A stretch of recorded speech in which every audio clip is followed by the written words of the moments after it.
Welcome to the Marketing Department LV.com webinar, Get Your Marketing in Motion. And to find our webinar series, we've had a number of webinars so far. You just go to marketingdepartmentlv.com and click on webinars. You'll be taken to a page that has a webinar schedule, and each of these webinars are clickable.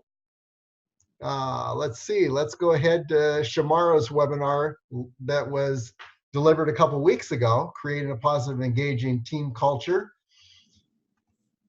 So you can take any of the webinars that have been delivered and you'll see the webinar replay video, about the speaker, and the value of the webinar, and then webinar slides, followed by a lot of slides here. My gosh. Okay, followed by webinar notes. And so we've got some very powerful webinars here. You can see all the webinars that we've had thus far. And we'll be having today SEO strategy and actions by priority, quick hits with big results. And I'm delivering this, and let's just go ahead and jump right into it. If you're, if your website, you know, how you're going to learn how to understand SEO, simpler, more common sense than you might expect it to be. We're going to demystify it today. And why is it important to have good standing in the internet search engines? What are the key metrics Google and other search engines use to determine your standing? Now, these metrics are always changing, but I'm going to give you a simple way to understand the kinds of metrics that are not ever going to change. How to prioritize the simplest yet most important SEO activities. SEO is like a universe in itself. And so the big question is, what do you do first? And how do you set a priority? How do you create an SEO action plan for your business and website? We're going to cover all of this today. And the benefits of attending this webinar is that you're going to raise the standing of your business website in the internet search engines, receive more new business from your website, and stop wasting valuable time, effort, and funds on strategies that are not likely to produce results. So if you achieve even one of these results through this webinar, raising the standing of your business website in the search engines, receiving more new business, you know, how valuable would that be? So what we're going to do is we're going to jump right in now, and let's see. And here we go. So SEO strategy and actions by priority. And it's all about growing your business, finding the low-hanging fruit.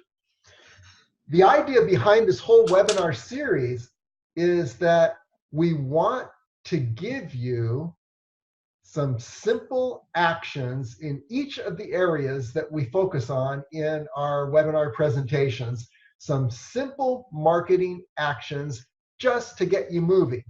These are not actions that are going to take a lot of work, a lot of preparation, a lot of education, a lot of money. These are simple actions you can do right now to get your marketing in motion. It's important to get in motion because you can't steer something that's not in motion. So you can't tweak your marketing. You can't adjust the effects of your marketing unless it's actually moving. So we're going to get your marketing in motion when it comes to SEO today. A little bit about myself.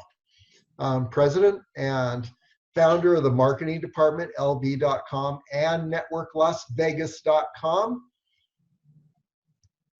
I've had over 15 years providing digital content marketing and relationship networking services. And so I span both digital marketing and relationship marketing, face-to-face marketing. I think they both dovetail, they work together, because the closer you are to people, the more you're in the front line in networking, the more real everything you put on the internet, the more real and effective is everything that you put on the internet, on your website, on social media, e-blasts that you send out. You need to relate face-to-face with people on a regular basis. And so I span both those worlds, and they both inform each other, and I'm going to bring that to you today. So marketing challenges that are faced by businesses are to locate the best marketing vendors. This is why we started marketingdepartmentlv.com. Want to locate the best marketing vendors, manage those marketing vendors. How do you know what the marketing vendors are doing? When you finally select a marketing vendor, and you're talking about someone to create your website or update your website or do your SEO or manage your social media, how do you locate the best person? How do you manage that person, know exactly what they're doing? And then finally, how do you coordinate the work of various marketing vendors? Let's say you've got someone doing your SEO, another person doing your managing your website, another person managing your social media. You see how it can get out of control really fast. And so that's why we started the marketing department lv.com. And what we did is brought together the top marketing vendors in the Las Vegas area, and we coordinate our work together. And we bring you the top vendors, we manage those marketing vendors, and we coordinate their work. So we solve some of the main problems that businesses face when they're trying to put together a marketing plan. And if you're not successful, the result is mediocre marketing performance, along with continually restarting marketing programs.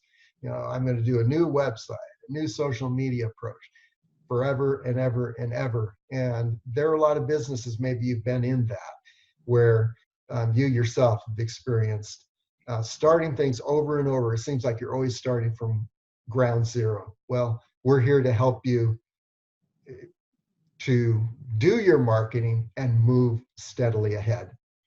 The marketing department LV mission is to ensure that Las Vegas businesses spend less effort on their marketing while getting better results through outsourcing their marketing department. And I always talk about my Las Vegas area trails.com. That's one of my interests. I'm a trail runner, and I've got a whole website for that shows trails in Las Vegas. Okay, let's jump into this webinar.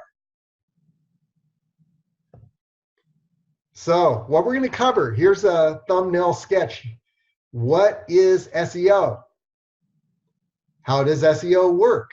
And we're going to bring a common sense approach that's going to make the mystery a little more understandable and simple. And if you can understand it, you're going to be able to operate it. I'm going to share a master SEO formula. It's not as difficult as you may think. Then we're going to drill down to the key elements. Then we're going to create an SEO strategy and just cover what's on your SEO radar, just so you're aware of all the things you need to know about, and then you can decide what to prioritize. But it's good to know what's out there, what's important. And then finally, we're going to look at 24 SEO actions by priority. And what I'm going to do is share with you, if you could just do one thing that's going to make the biggest result with the least effort, what would that be? And then if you could do one more thing, what would that be? And then one more thing, all the way to 24. And if you just go through this list, it's going to make a tremendous effect on your website visibility and on its profitability. So we're talking common sense SEO here. Okay, so What is SEO? SEO is search engine optimization, and it's basically optimizing your website or anything you put up on the internet, optimizing it on the search engines. Like Google's a search engine, Yahoo has a search engine. You want your website to be optimized so that that search engine is going to pull it up and make it visible to the people who you want to attract. Okay, that's SEO. And it's visibility for profitability. When it comes down to it, you want to attract the right people, I mean, the key people that are most likely to utilize your business and become clients. So it's for your profitability and a little bit more than that. We'll go into that. Okay, so website visibility. And what I meant by going into the profitability part a little bit more, this is something that's it's very important to understand, is who needs to profit for SEO to work. Who are the main players? There are three main players. There is, you who have a website. You want people to find your website. You want people who are likely to use your business to find your website. But there's another player there. There is the person who's looking for your website. And they need to know that when they search on the internet, they're likely to find something valuable. And that goes into the third party now, which is Google or any of the other search engines. Let's just say Google, for example. Google needs to know that it's going to have people searching Google, because when they search Google, they're going to see ads. They're going to click on those ads, and that's how Google makes money. So it's Google is a business, and their main thing, the reason they're going to show your website is because people find that website valuable. When people go to Google, they want to know that those top 10 choices are going to be valuable choices. Otherwise, you're going to stop going to Google. If you start searching Google and you see a bunch of junk that isn't really helping you, you're going to stop using Google. So Google works very hard to make sure that those websites that show up on the top 10 are going to be valuable for the people who are searching Google. And if they're valuable, people will come back to Google more often. They'll search Google more often, and they'll click on some of the ads on Google. Then Google makes money.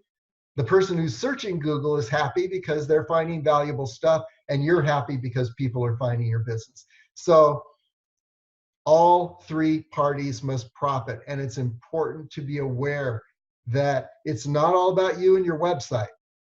It's about the other two parties too. And if you can please those other two parties and give them what they need to make a profit, you're going to go higher in the search engine. So that's the first piece of common sense about SEO. You got to understand what makes SEO work. And it's all about profit. Everyone involved, all three parties must profit. Okay, so how do you achieve that profit? Okay, there are four important elements. The first is relevance. Google is going to put you on the top 10 if your site is relevant to the searcher. So someone puts in dog training, and if your site is about web design, that's going to totally throw everyone off. Your site needs to be about dog training. If they put in the words good dog training, we'll talk about how to make your site relevant to the people who are searching. There's a science behind that. It's not as difficult as you might think. Okay, Your site needs to be original. And this is very important. If a site is there are a lot of dead sites out there on the internet. There are a lot of sites that have not been touched for years because the internet's been around so long now. There's a boneyard out there, and Google doesn't want to show any sites that are no longer active. They don't want to show that dog training searcher, dog trainers who have gone out of business 10 years ago or even 1 year ago. So they want to see that that site is active, and the way they can tell is if it's got fresh original content. It's not a copy of any other website, and the content is changing on a regular basis. So the site's fresh, original. The person who's searching for dog trainers finds a site that's active, a business that's active, and finds some valuable information. And that's the third piece, is value. That person who's searching needs to find value in that search. And then finally, accessibility. The site has to be easy to navigate, to understand. There are elements of accessibility we'll go over in a moment. We're going to drill down a little deeper into each of these 4 elements. But if your site is relevant, it's original, it's valuable to the searcher, and it's accessible, then you're way far along in terms of SEO. So it's good to be aware of the big picture of SEO and not get down into details and just jump right into keywords or into some trick that somebody told you is really valuable for SEO. No, keep the big picture in mind, because that will inform all your actions with SEO. Okay, let's drill down a little more. So let's look at relevance first. How do the search engines determine your site is relevant to the person who's searching? So you've got your site is on dog training. How is Google going to tell in a split second? And Google looks at everything on this page in 1 split second, and then decides of all the millions and millions of sites on the internet, which sites to put to the top 10 when someone's searching for a dog trainer. So the first way that Google determines if a site is relevant is if your site has the keywords that the person who is searching the internet, searching on the search engines, puts in to the search engine. So if someone puts in dog training, your site needs to have the words dog training in a number of places, and we'll talk about that. That comes to keyword placement. Might have more specific keywords, and it could be house training. It could be training your dog to walk on a leash. It could be behavior around other people, behavior around other dogs. I mean, you could have, just think, what keywords is someone going to put in to the search engine? If you have those keywords on your website, and maybe have a page devoted to each key phrase, a whole page devoted to house training for your dog, for example, then the person who puts in, I need to potty train or house train my dog, they're more likely to find your page if it has those keywords. And we'll talk about where to place the keywords. Okay, focused content. If you're talking dog training and then, like I would tend to digress sometimes, I'm also a trail runner. I love trail running, and talk about all the great trails in the Las Vegas area, and maybe take your dog on those trails. And that's on the potty training page for dog training. It becomes too scattered. So the more focused you can make every page of your website around the keywords that are the subject of that page, the more Google's likely to put you in the top 10. And then, competition, geolocation. If they're looking for dog training, they're in Las Vegas, you might mention Las Vegas on your webpage. You might mention something local here in Las Vegas on your webpage, and then that's going to help build relevance. So the first area is relevance. Those are the elements that will help you to become relevant. The second is originality. Is your content unique? And as opposed to, if you copy content from other websites, Google actually has a penalty for that and will downgrade you in the search engines. One of the split-second tests that Google does for every website is a duplicate content test.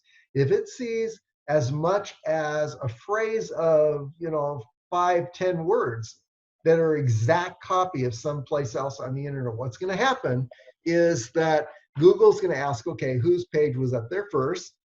And if your page wasn't the first one up there, meaning you copied from someone else, then automatically you're out of there. Google's going to downgrade you.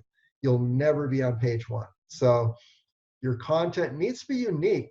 When someone's searching dog training, they need to find something new and valuable that they haven't seen 800 times before. And also the content needs to be refreshed on a regular basis. So even if you change an image, if you change a sentence or two, that's going to be very valuable in keeping you high in the search engines. And the most important page to update on a regular basis is your home page. You should update that. If you can update that every week, that is a very good thing to do, or at least once a month. Change an article on the home page, put another testimonial on the home page, swap out a testimonial, swap out an image, but just change the home page, because Google has a way of knowing if the content on your website is stale. And if it's stale, they're not going to show it on the search engines. So you won't be in the top 10. So unique content, refresh content. And then I would also add to this an additional area as far as content. There needs to be a certain amount of content. And for example, if you have a blog article, they used to say 400 words is important. People say, oh my gosh, I got to write 400 entire words on my blog article. That's going to be a lot. Well, now the standard is 2,000 words. You want to get on page one of Google, you need to write something really substantial. In that article on dog training and house training needs to really go in depth to describe different philosophies of house training, things that work, maybe a step-by-step approach, but make your page on house training for your dog very substantial, 2,000 words. And one article that is substantial like that will do you better than adding hundreds of new pages to your website. One really valuable page is going to do you more good. Okay, let's talk about value. The value of your website. How does Google determine whether your website is valuable? Well, there's something called domain authority. Every domain on the internet has a rating between 1 and 100 of domain authority. If you just start a website, it's probably not even going to rate. It's going to be like 0 to 1. If you go to Google or Wikipedia, you're talking around 100 in terms of domain authority, and then all the rest of us are in between. There are a number of magazines. The Las Vegas Review Journal has a domain authority of 84, which is huge. And that then gets to link popularity. Well, domain authority, I just want to say one more thing, that if Google has two different websites that have great content, great keyword placement, but one has a domain authority of 80, the other has a domain authority of 5, who do you think is going to get on the top 10? That page one of Google, the one with the highest domain authority. So how do you raise your domain authority, and how does Google determine your site's valuable? Is just the way, is similar to the way we determine if political figures are valuable. It's how popular they are, how many votes they get. And the way Google determines how many votes your website is getting is how many websites out on the internet have links pointing to your website. And so if you have 200 links out on the internet pointing to your website, and your competitor has only 5 links, you're going to be ranked above your competitor. However, I make one qualification there. If your competitor's 5 links are from websites that have a domain authority of 80 or so, and your 200 links have a domain authority of, those sites have a domain authority of like 5, really low, your competitor with 5 powerful links from a domain authority 80 or above websites, your competitor is going to beat you. So it's not just stuffing a bunch of backlinks onto your, getting your links all over the internet pointing to your site. And there are link farms that used to be really popular. I think they're going out of popularity now, but that will actually work against you if you've got links that are not high domain authority. Links that are not relevant. If I have, let's take my running website, my trail running website. If I want a lot of people to go to that website, if I had Nike.com and Adidas.com linking to my website, wow, that would be that'd be pretty high. If I had the national parks linked to my website and have my website link on their website pointing to LasVegasAreaTrails.com, boy, I'd be on page 1 every time someone put trails into the internet. On the other hand, if I had IBM linked to my website, that's, even though IBM is a very high authority, and Hewlett Packard and other tech companies may have a domain authority of 80, they're not relevant. And so all those links pointing to my website would do no good. So it needs to be links of high domain authority that are pointed to your website, and links that are relevant to the subject of your website. And how do you get those links? It's more important. People used to buy links, and people still, they'll sell you links. Yellow Pages will say, hey, we'll put your links on all these different places on the internet. I've seen in my SEO tool where I'm searching assessing different websites, that Google actually throws out all those links that are it's almost like spam links.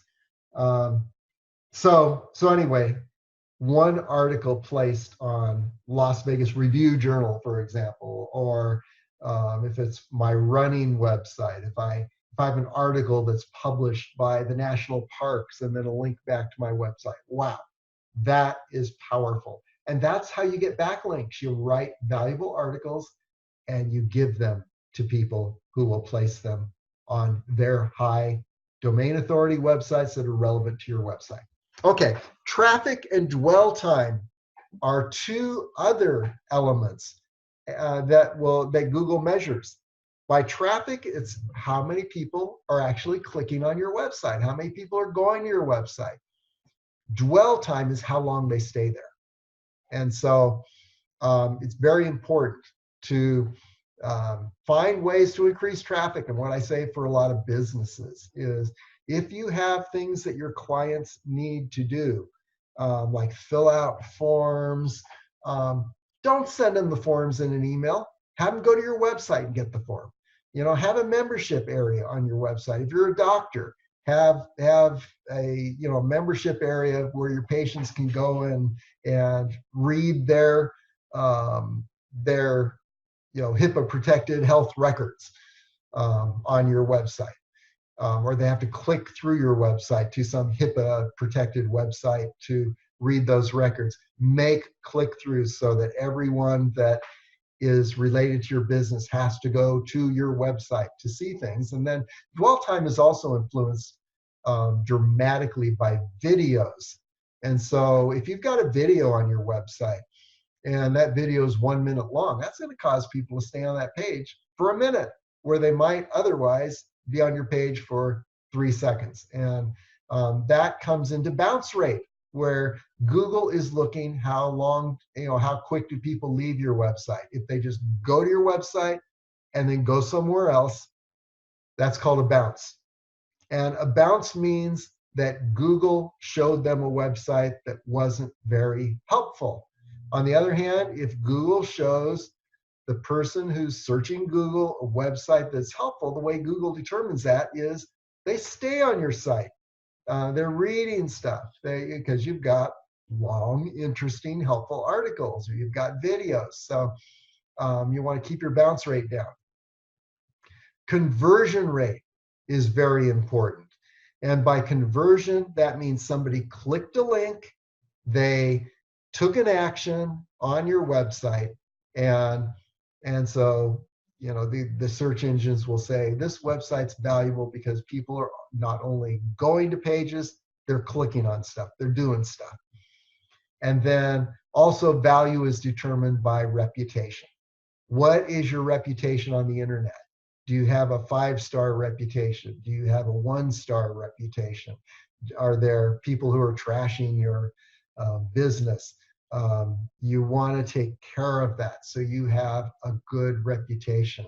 And Google has a way of assessing all of these elements. So your website needs to be relevant to the searcher. It needs to be original, valuable, and then finally accessible. Now, accessibility of your website means that when someone goes to the website, they don't have any barriers that they're facing. For example, they don't click on a page and it takes forever to load. They're going to go somewhere else, and that's a bounce for you. If they're on a page on your website, they click on the next link. It doesn't take forever to go from the home page to the contact page or to the services page. Some websites are slow. And if your website takes forever for people to go from one page to the next, that's not very accessible. And you're going to be downgraded. Okay, design, architecture, that just has to do with how does the viewer experience flow.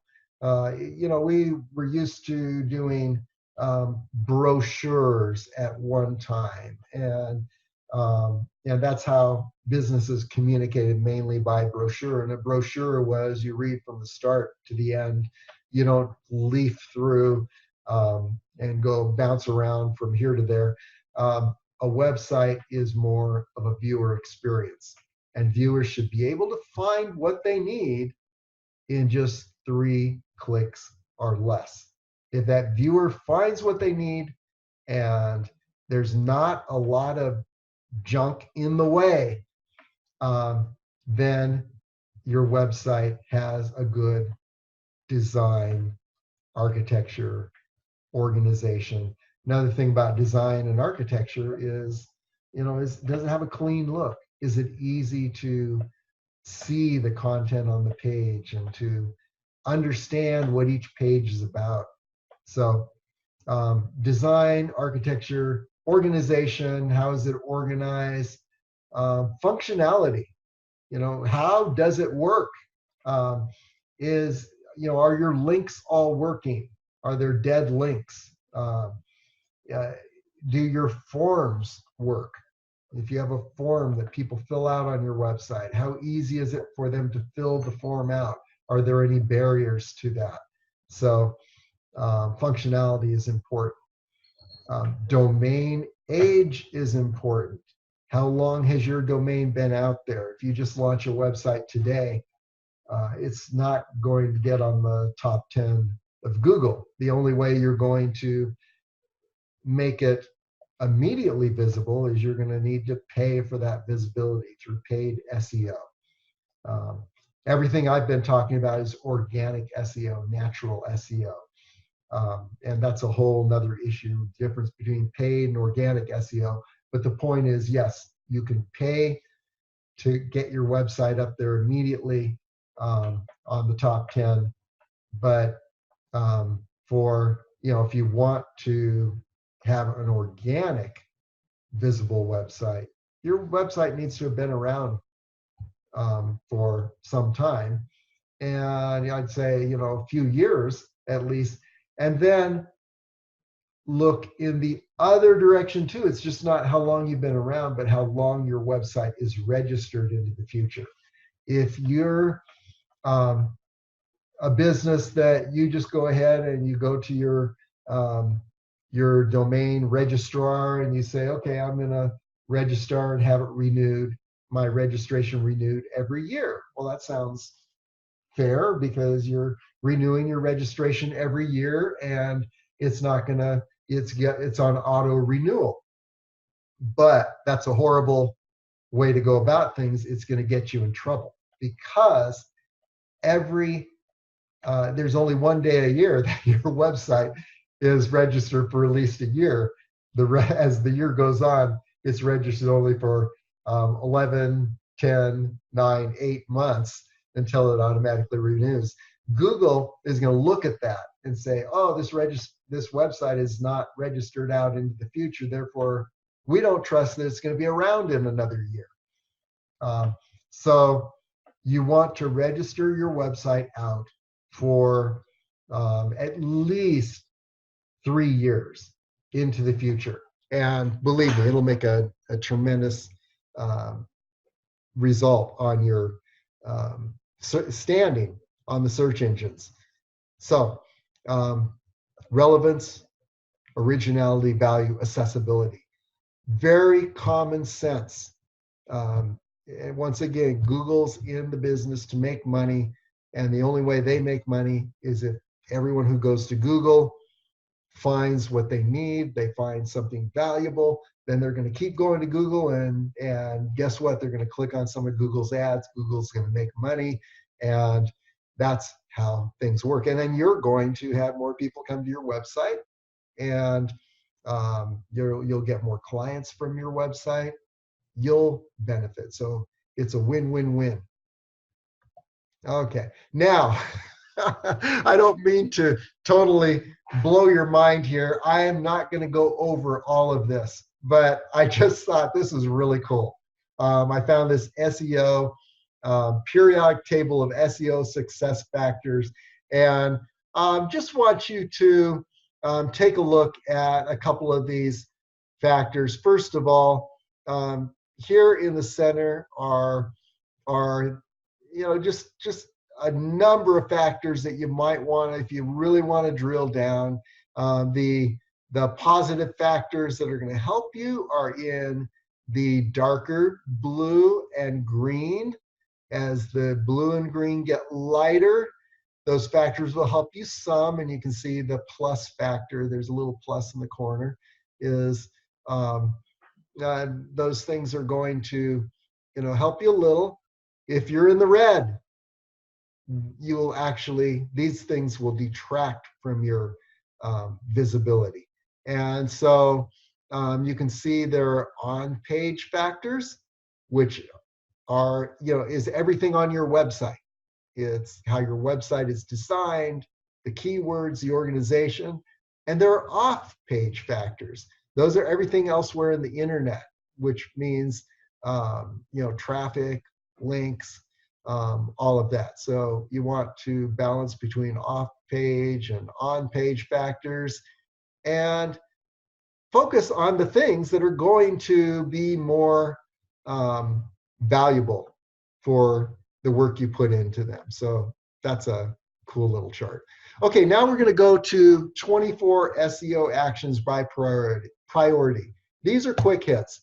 If you could do just one thing, determine your baseline. The Google Analytics, Moz.com, Alexis.com, Yoast has a plugin for WordPress sites. Find out where you stand SEO-wise. These are places you can go to determine that. Second, register your domain at least 3 years out. Go to your domain registrar and change the registration. That will make a huge difference. Take you 3 minutes, and then update your domain information. If you have an address that is outdated, oh, my domain is registered and it's registered at the address that I used to work out of, my old office, but I'm not there anymore, and my website has a different address than my domain registration. That's bad. Don't do that. You'll get downranked. Okay, speed up your website. And here are some great tools on the internet that'll test the speed of your website and then tell you how it measures compared to other websites on the internet. Very cool tools. Okay. Fourth, determine your best keywords. You can go to thehoth.com. Used to be you could go to Google and do a keyword search. Now you have to have an active ad campaign going. But you can still go to websites like thehoth.com, go to tools, their keyword planner, and then put in a keyword. And not only tell you how popular that keyword is, how many people searched it in the last 30 days, but it will also tell you how many other keywords might be relevant. And it'll give you a list of like 50 keywords. Have you thought of this? Have you thought of that? So it's a cool tool when you're determining your keyword list. And you need to do this individually for each page of your website, not just for the website as a whole. Okay, update your home page, as I mentioned. Just change some text, change an image. That'll take you just a few minutes. Very important. Create unique keyword optimized page titles. And by the titles, we're talking meta titles. And let's see. Okay, so you look here and you see what came up when I hit SEO strategy and actions. I'm mousing over the tab, and a little phrase comes up here as I mouse over this tab. And that is the meta title. You need to have a meta title for each page of your website. Needs to be unique. Okay, so let's go to the next one. 7, create unique keyword optimized page meta descriptions. And these are descriptions in the background, just as the page title is in the background. And it's just 120 characters that say what the page is about. So Google can determine quickly, is this relevant to the searcher? 8, create unique keyword optimized page image alt tags. And this means that every image, Google can't read an image, but it can read the alternate text that's behind that image. And have that agree with, all these things have to agree for each page. The meta title, the meta description, the image alt tags, your focus keywords need to be the same in each of those. Total agreement. Place page meta title keywords into the page headings. So don't just have a page with no headings. That's hard for people to read anyway.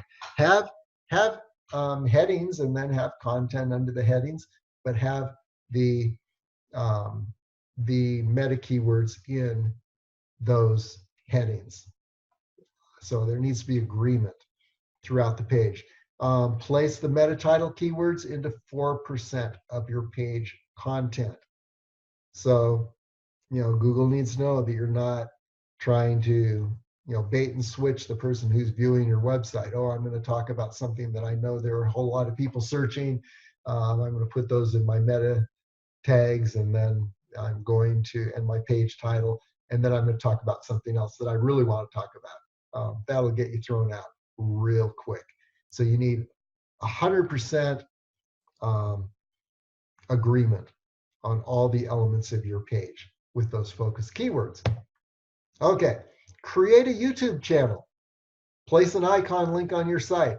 So you have a YouTube channel, and then you can begin to embed videos from that channel onto your website. Now you've got videos on each page. They're not slowing your site down because they're actually, the embed code is going to YouTube, and so you've got the best of both worlds. People are watching your videos, but your site's not being slowed down. And then people are finding it from, finding your videos from elsewhere on YouTube. And you can optimize those videos on YouTube itself so that people can find them that don't even find your website. But then they go to your website, point all your videos to your website. Okay, another, add video to each page to increase dwell time. We spoke about that. People are going to stay longer. View the video. 13, conduct a reputation research. Do you know what your reputation is on the internet? Find out. Put your name, or put the name of your business, and the city, whatever, into the internet search engine, and see what comes up.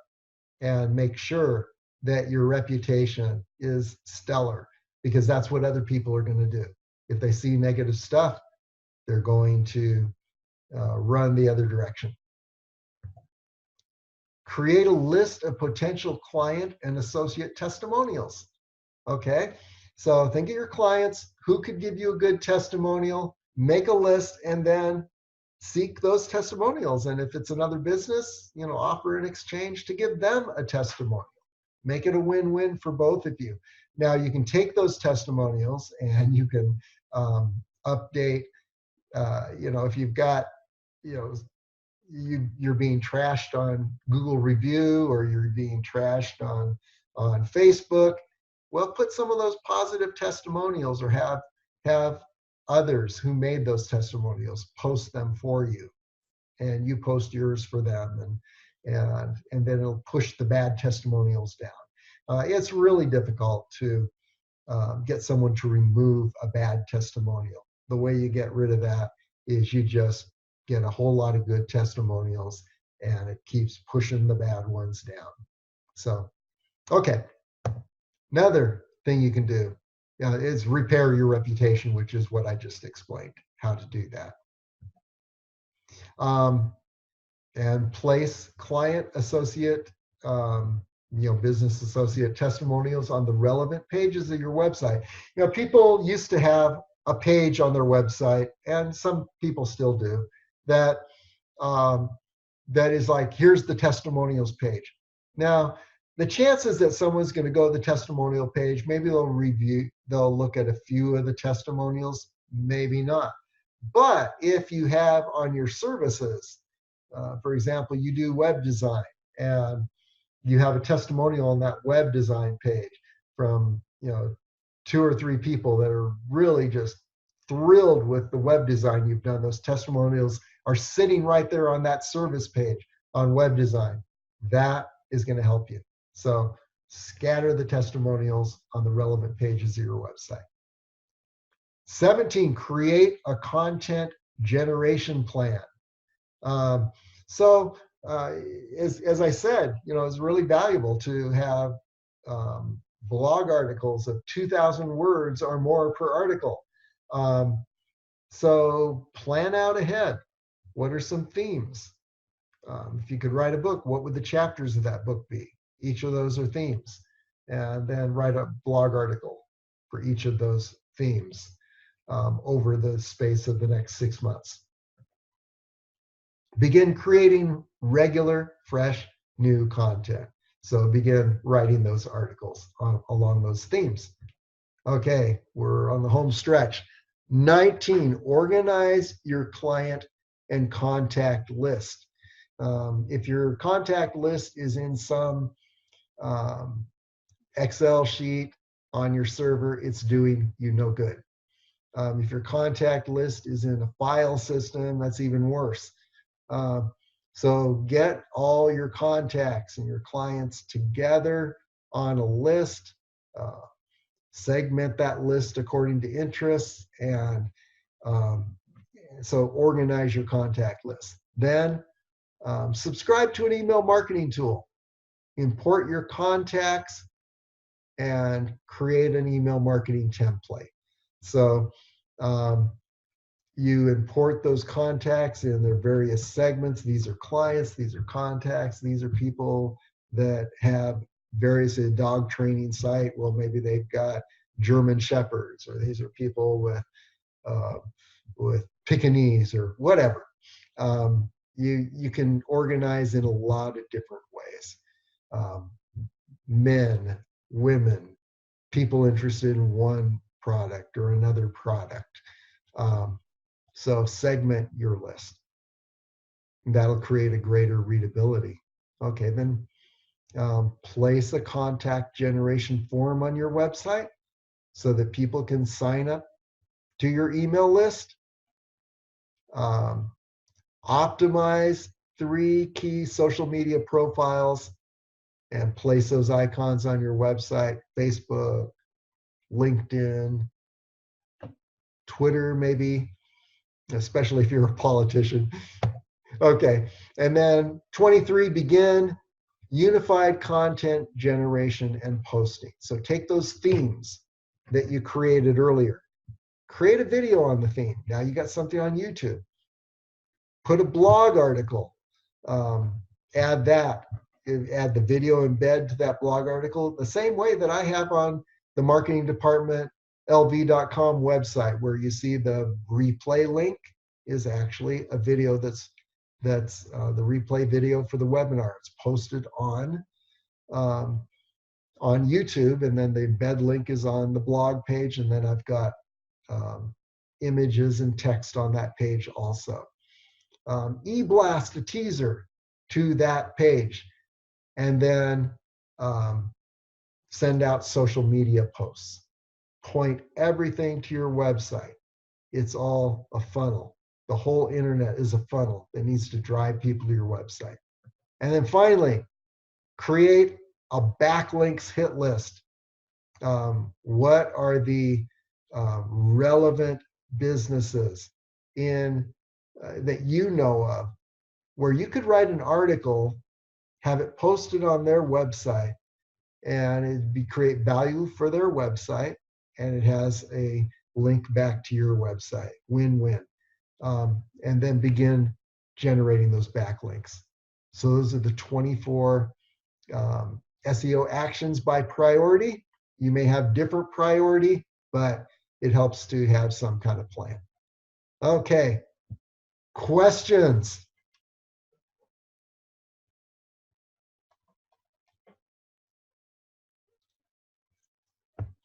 Stan, are you available? Yes, I am. Okay. I know I zipped through a lot of this very quickly. Any comments, questions? You know, the biggest question I have, you went through a lot of information. Yes. Point where I think it's maybe even overwhelming. Yes. The feeling that I got. Okay. If I think of it from a small business owner, one of the thoughts or the comments that I have, or that I hear them saying, is, that's a lot of good stuff, but I don't have time to do all that stuff. Mm-hmm. What's their answer? They don't have time to do this stuff. What's the answer? Okay, I have 2 answers. One answer is take the 24 priorities list and just knock off one or two every week. Get through those 24 priorities and you'll create a big result, even if you knock off one a week. Another So one thing is question with that, what's that? then is, are those priorities all in the order of most importance? So did you give us the most important one, number one, or would you say, or are they just a list of priorities of do all of these things at some point in time, or should I do the first one first, second one next, or what? That's a good question. And yes, I made that list very systematic. The first ones are the most important, and they're also easier, and you can accomplish them more quickly.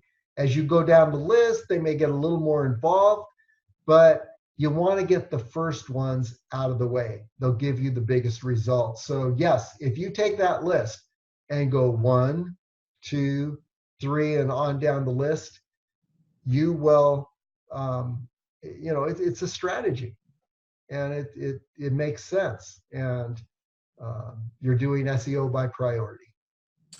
Okay, so that was the first. You said you had two answers. What's the second answer? Okay, the second answer is, hire someone to do it for you. I will go through these priorities, and based on how far you want to go, I will do SEO for a business, and I'll knock off those priorities so you don't even need to worry about it. So yes, you could hire it out, and that for a lot of businesses is a more doable option. Okay. You talked about 2,000 words for a post or an article or whatever. That just absolutely sounds so overwhelming.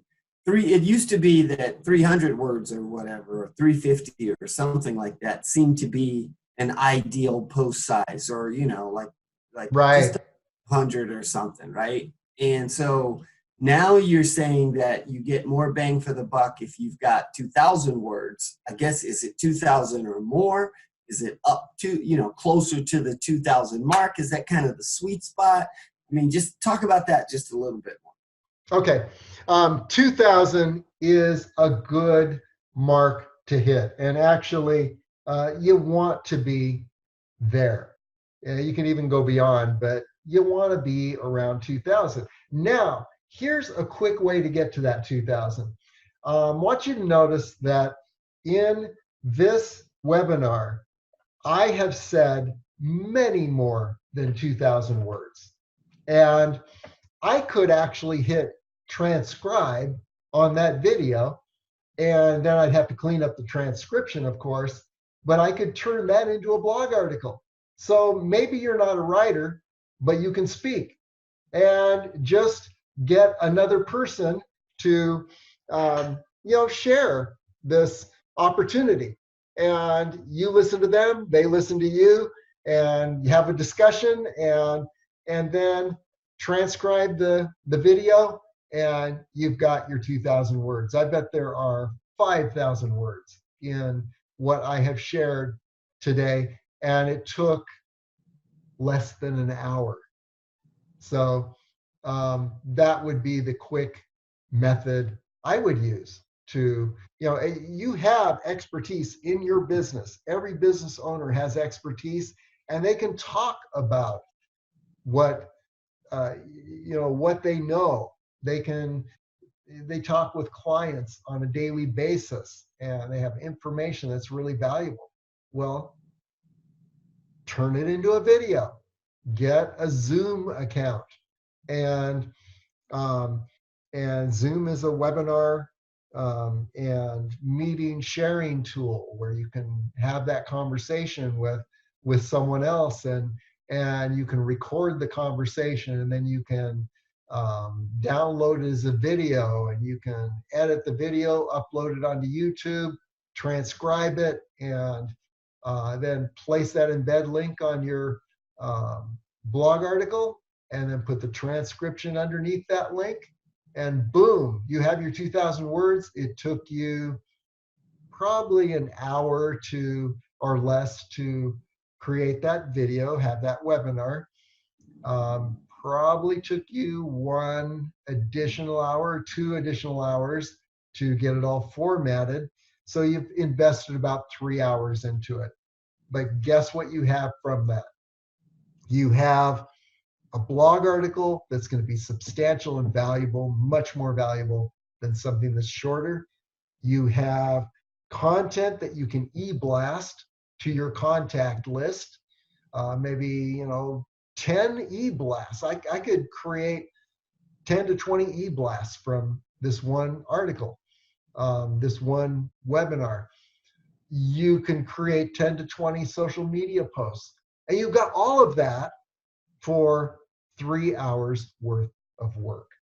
How could you, what better use is there of your 3 hours? And now you've got something that's really valuable. It's going to be on the internet forever and ever. I've got people who have created a valuable blog article, and they say this article that I created 2 years ago is still bringing people to my website and still bringing me clients. So I'd say, yeah, that's a way to get to the 2,000 pretty quickly. Any idea of the length of video that it takes? Because if you're going to try and do a video, if like this one, as you said, way more than 2,000, it'd be interesting to see just how many words it is, but what's the right length of a video? So if you did a Facebook Live, and if your Facebook Live was 5 minutes, or is it 10 minutes, or do you have any idea of what the typical length might be that would most likely generate a 2,000 word article? That's a very good question. It used to be, people were saying, 1 minute videos. People don't have time for anything more than 1 minute. However, the average video that is useful on the internet is now about 5 minutes. Now, what do you do with this webinar that is, you got a webinar video of 45 minutes to 50 minutes by the time I'm done editing this down? You can take sections of the video, and I had sections of this presentation, where I was talking about the philosophy of SEO, the valuable elements of SEO, and then I had a whole section on priorities, and so I could take the first 12 of those priorities, put that in one video. I could take the second 12, put that in another video. So you can actually have, a series, part 1, part 2, optimize each of those videos. But I'd say, yeah, about 5 minutes is good, but an educational video can also be valuable. So I would put the whole thing up on YouTube. And then, if I'm really doing my best and putting my best effort into it, maybe I'd also break it down into parts. Okay. Good. Well, those were just a couple of thoughts, a couple of questions there. Okay. Very good. And I know, Stan, you could probably talk about lead pages and email marketing. In fact, what I'd like to say is that, here's my contact information. You can see it on my blog page, my webinar replay page on the website. But coming up, Stan Shields, who happens to be on this webinar, is going to be giving a webinar on how to create and automate a lead capture and nurturing system, February 18th. Then we have Shamara Walker doing the second part of her very popular webinar, Creating a Positive and Engaging Team Culture, on March 3rd.